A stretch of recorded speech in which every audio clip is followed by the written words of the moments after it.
Good day, fellow South Africans. We are just about to go live with Patrick, but we'll just wait till more people join the channel.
Good day, fellow South Africans and citizens of the world.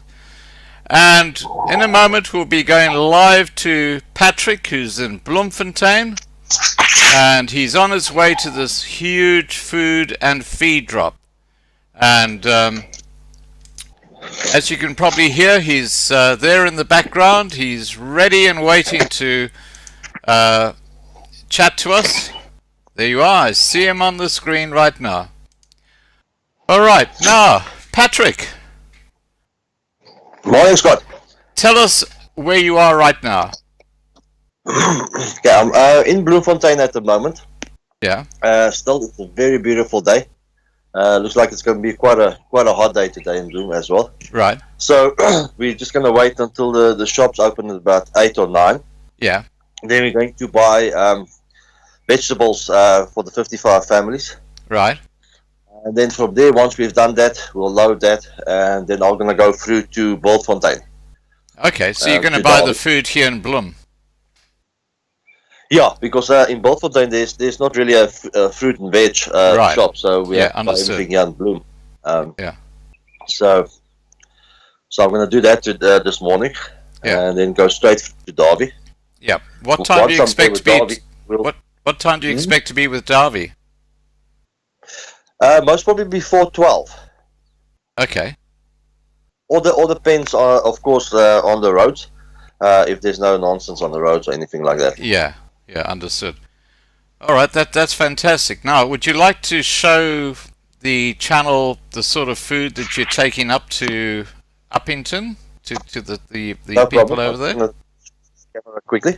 Yeah.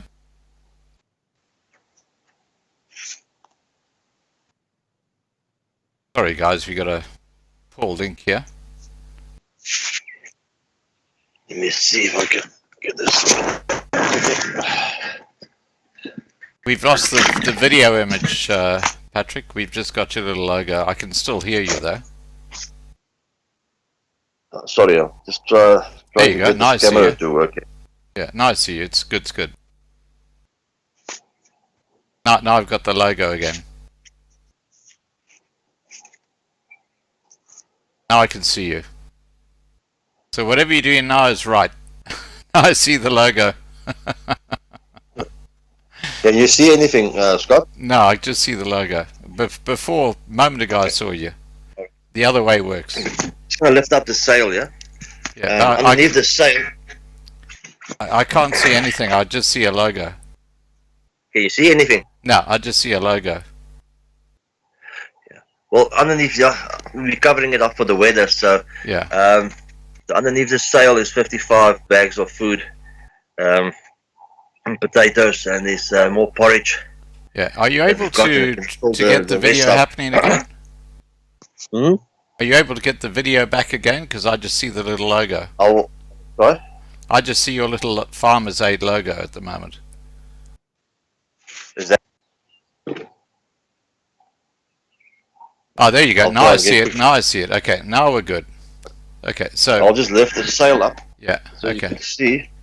But underneath here, if you can see, there's porridge on the one side, right at the back there. Yeah. Will be the 55 food parcels Right. and a little bit of vegetables, yeah, for a family in Bultfontein that's struggling. Yeah. That'll be dropped off this morning there. Fantastic. And yeah, so the rest of the bucket will then be filled up this morning with fruit and veg. Right. Okay. And what time do you expect to get to Uppington? Is that on Wednesday? Okay, we're going to leave quite early on Wednesday morning. Yeah. Because it's about a five and a half hours drive to Uppington. So we most are going to be leave quite early. Yeah. And then we'll meet them somewhere down the road, and we'll go in convoy to Uppington.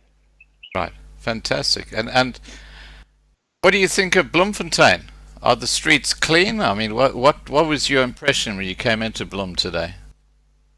I haven't gone into like the midtown of Bloemfontein, Yeah. just on the outskirts, and it looked quite neat. I must say the shopping centres are very clean compared to to ours down in Natal. But yeah, otherwise I'm quite impressed with Bloemfontein.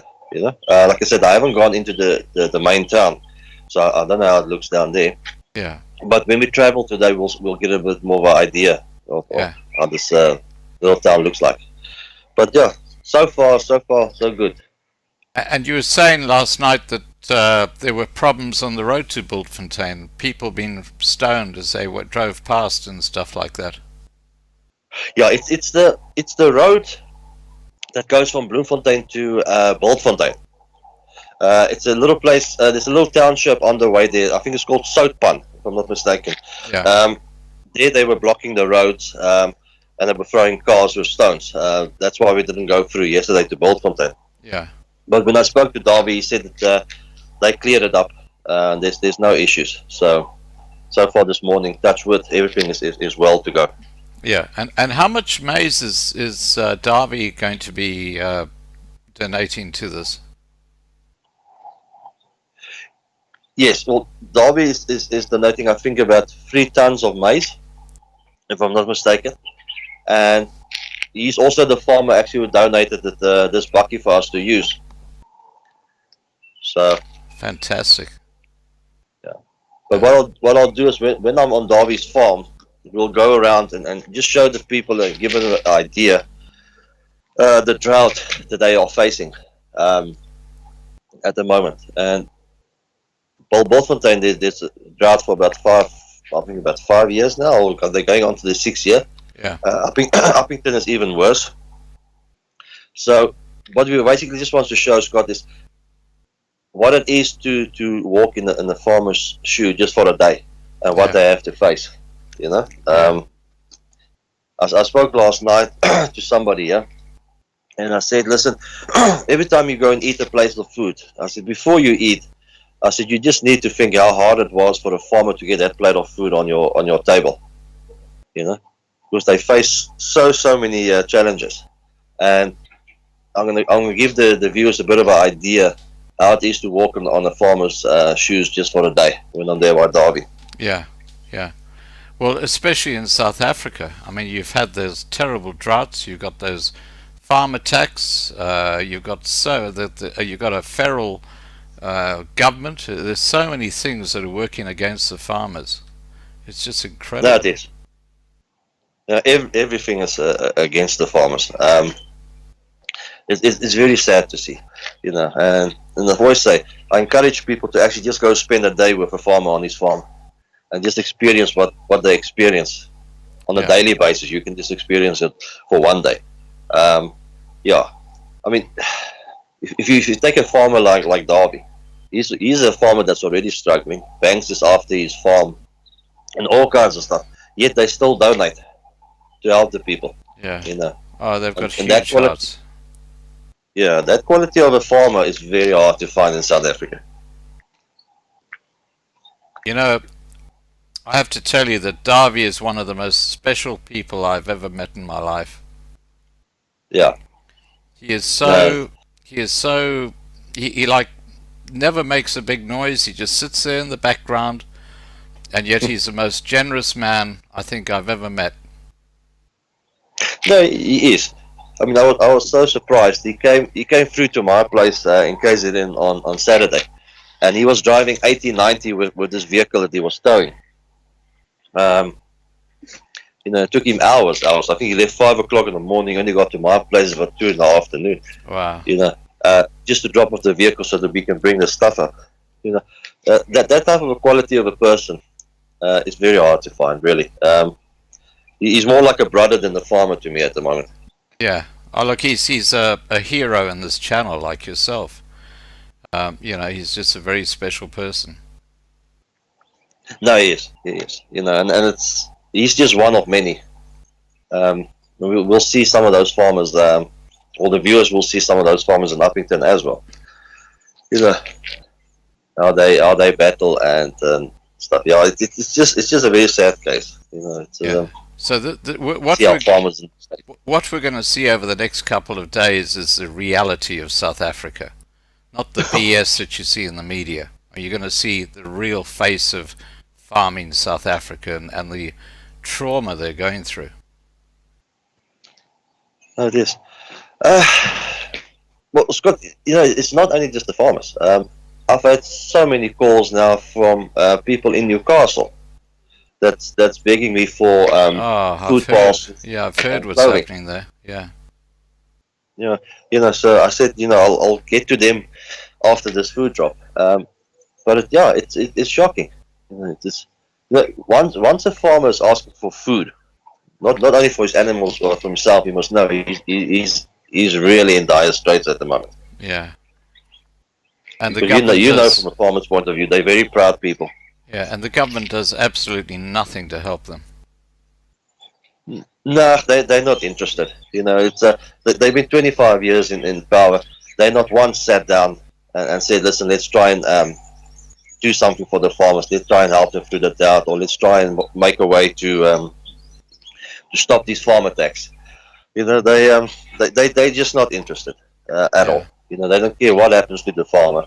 And I continue to say to people, it's whether you're a president of a country, that farmer still feeds you. Yeah, that's exactly right. Whatever product there is, somewhere along the line, a farmer's producer is involved in that. If you buy cheese, they need milk to make cheese. So who produces that? A farmer. When you go and have a braai, when the Rugby World Cup is about to start, that meat comes from a farmer. Everything leads back to the farmer, and we need to protect our farmers and help them as far as we can, and that's what we're trying to do. And with Chris's help from Buddha Drug to help, it's absolutely that's a real blessing. Yeah. So at least these farmers that we're going to go and see in Uppington will have feed for their animals, and hopefully get them back on their feet, so they can carry on. Have they lost a lot of animals over there? Yes, some of the farm. One farmer's actually lost 300 sheep that died of hunger and thirst. So, and that's a lot of value of rands for a farmer to lose. Their animals are so skinny that they can't even send it for to be sold, because they won't get nothing for it. So they either just kill it, or they just die naturally by drought. That's that they're awful. facing at the moment. So It's yeah, awful. We're talking this about drought really's got the farmers on their knees. I have to be honest. How they survive and still carry on a daily basis, I don't know. Um, no, really, I don't know. I just take my hat off on him. yeah. Now we're talking about the farmers mainly in the northwestern Cape, aren't we? Because Bultfontein did have a Yes, good rain a couple of months ago. yes. There was certain parts that got rain. Um, I know, I think it is Uppington. They haven't had rain for the last 6 years. I've been told. Wow. I'll find it exactly how many years. But even if you look at the weather, on Thursday it's going to be 39 degrees in Uppington. You know, so you can just imagine degrees of 39, and you got no food and you've no water. Animals not going to last long. Yeah. It's just shocking. No, it is. It is. It's, the thing is that I said to Chris last night. I said we're covering one hole, but there's like 100 other holes that's still open. Yeah. Um, And then they've got and the if you speak to Chris, you'll hear his phone doesn't stop ringing of farmers asking for help or feed. Yeah. And yeah, the need is just so great at the moment. We just cannot get to everybody. and We're then trying you've our got best the where we can. expropriation of land without compensation on top of everything. Yeah, it is. It's yeah, like I said to Chris, it just takes the government just once, just to help them out. All they need is one crop. They just need feed or just rain, just for one crop, and they're back on their feet. But with the drought and stuff, they planted and they couldn't harvest it. They're getting more and more backwards. So people don't want to give them seeds to plant and try for another season and see if they can harvest. And it just takes one good harvest to get them back on their feet.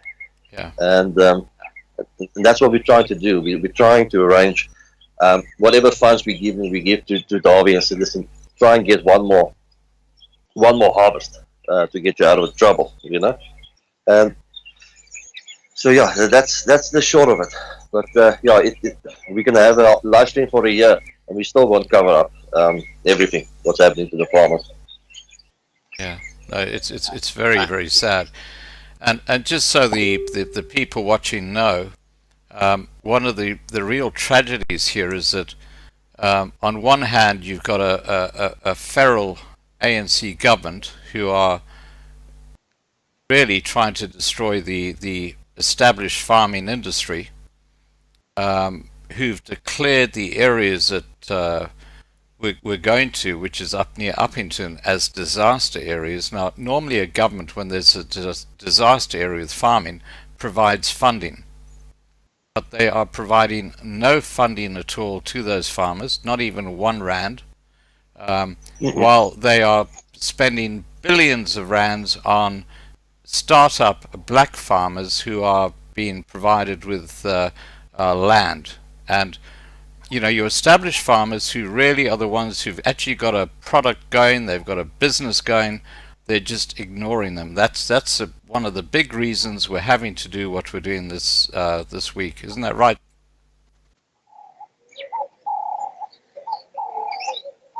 So Scott, you were just breaking up there. What I was saying is that the lack of support of the government in South Africa to the farmers is probably one of the biggest reasons you and people like Chris are having to do what they're doing right now. Definitely, it's an absolute national disgrace how this government can just turn their back on the farmers. And they can do it so openly. I was about a year or two ago. I think about 2 years ago, they set up millions and millions of rand in Underberg to those farmers there for help, and not one white farmer actually got help. It was all allocated to Africans. Some of them weren't even farmers, but they were all queuing up to get this funding money. And in Underberg, I've always said to the farmers there in Underberg, you don't need help because you get a lot of rain. You can't complain about rain. Um, I said, just 2 days of rain in Underberg would be like a lifetime of rain for people like Darby in Bultfontein. Mm. And they just don't care. You know, I don't know. It's I don't understand the mentality of them, to be honest, Scott. You know, a farmer is maybe the most important person in any country. He is. He's it supplies you your food security. Food security is a huge issue. It is. I mean, you go to any country, you go to America, you go to Australia, they all look after their farmers. Yeah. Because they know how important that is to the economy and the food security. I think we're the only country where they really don't care what the hell happens to a farmer. Whether he loses his farm or whether there's no food in the harvest, they just don't care. You know, it's they still got this mentality that you can go into Checkers and Spar and Pick and Pay, and the vegetables are there. The food magically just appears on the shelves from nowhere. Nothing to do with farmers. It just kind of just appears out of cyberspace and bang, there it is, and you go and eat it. But guess what? If the farmers stop producing, the shelves of Spar and Pick and Pay will be so empty and there will be starvation.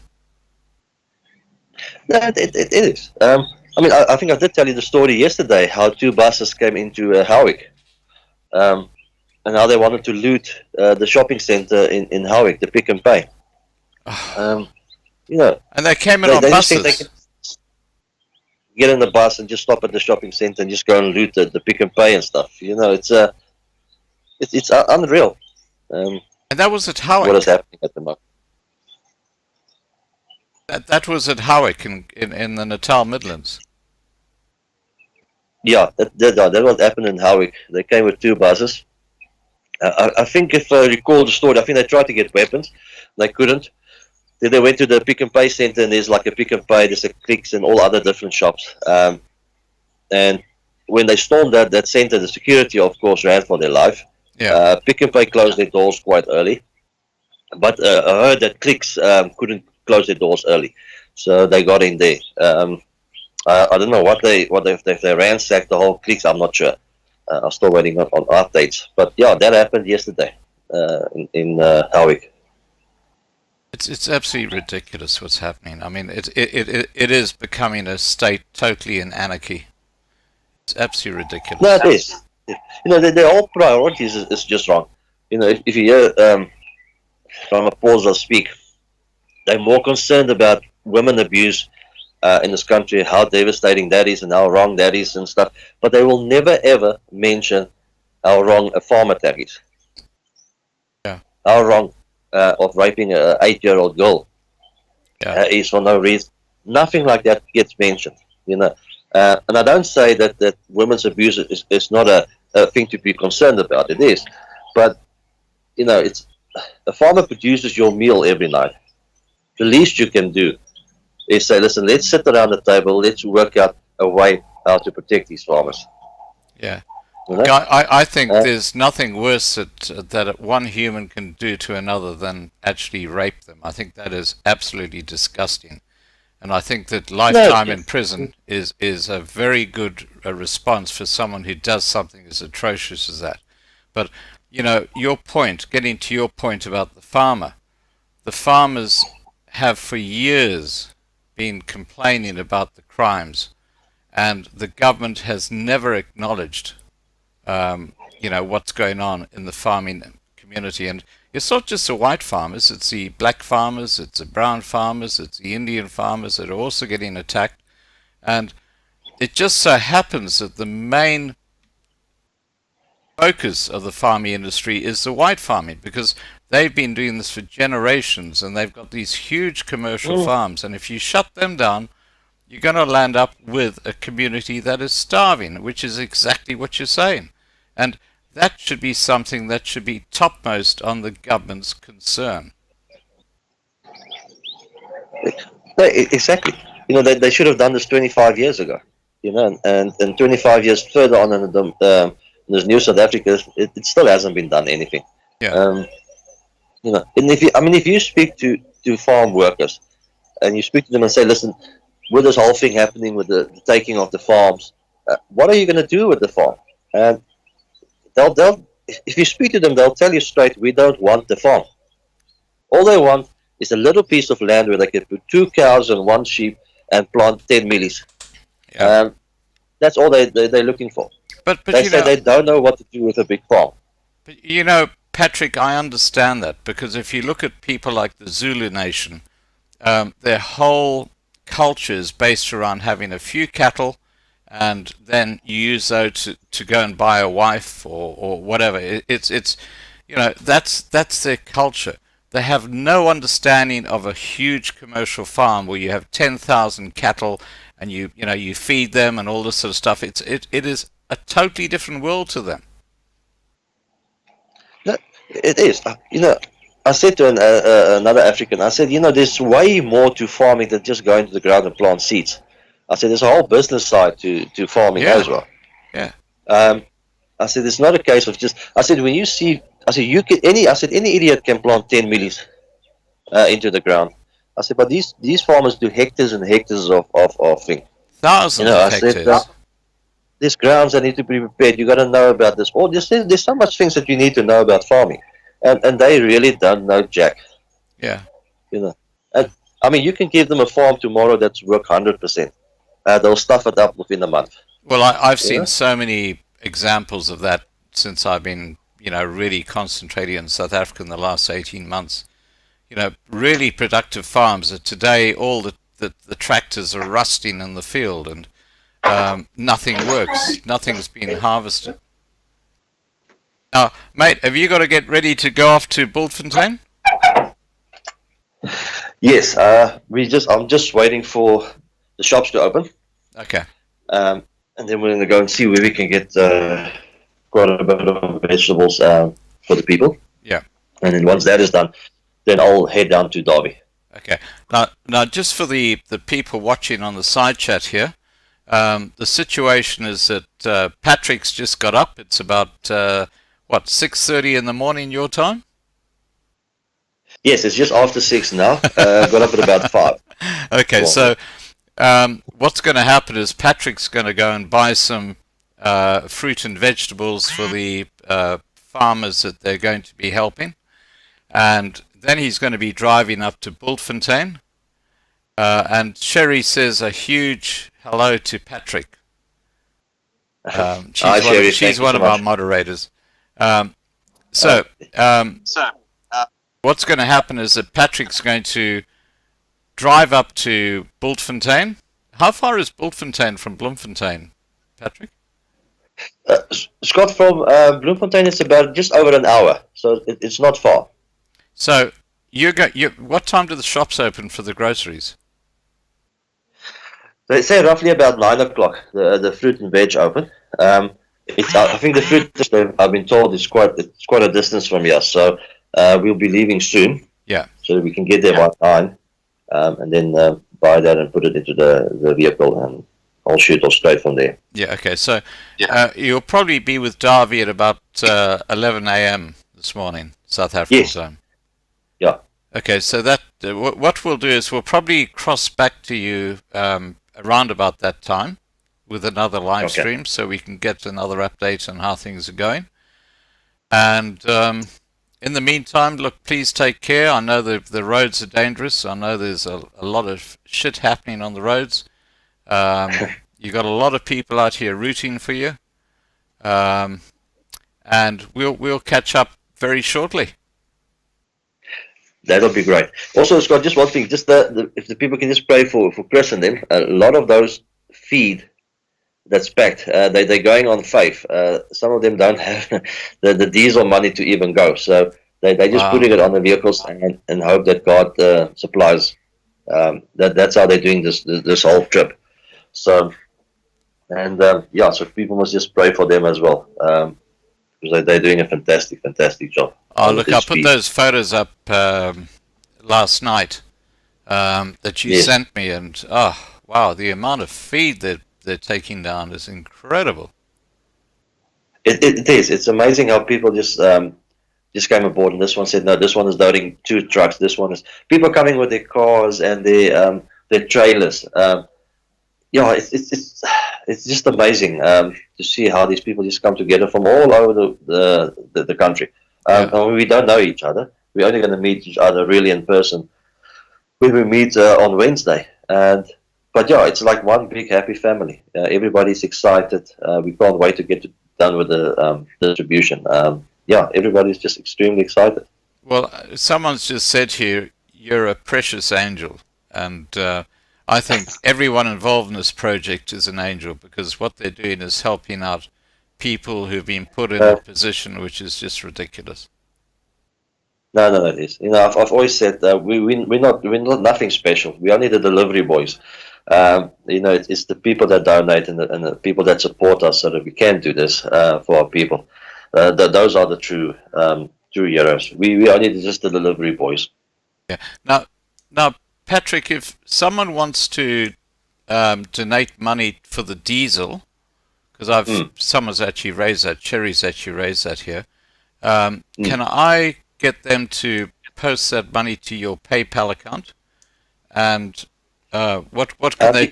Would they just put diesel or something like that to say that this is for the diesel?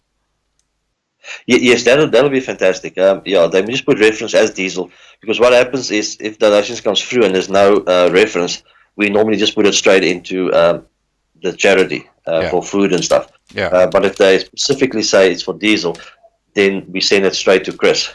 If people from South Africa wants to donate, they must just donate then the diesel money straight to Chris's account. Right. If it's from overseas, I don't think they've got their PayPal set up as yet. No, they haven't. But then they can send it through to Farmers Aid with the reference diesel, and then I'll send that to Chris. Okay, fantastic. All right, look, I'll look forward to catching up with you in a few hours' time. So that's about 11 a.m. this morning in South Africa. That will be going live again. But look, drive carefully and know that we're all here watching the project you're involved in right now. And I'll see if I can catch up with Chris between now and when we have our first cross, because I'll be doing, trying to connect with various people during the day. Do you know if Marius is coming up? Marius Roots? As far as I know, he's not coming up. I haven't heard anything. I'll speak to Davy when I see him and see if he's coming up. Yeah. But I doubt if he's coming up at the moment. I think he's busy training kids still there. Yeah, I know he's really busy. All right, mate. Look, keep up the fantastic work. We're all here. We're all right behind you, and I'll catch up with you in a few hours' time. That's fantastic. Thank you to Loving Life and all the subscribers of your channel. It's one great happy family, and it's a wonderful channel. Fantastic. Thanks, Patrick. Take care. Bye for now. Thanks so much, Scott.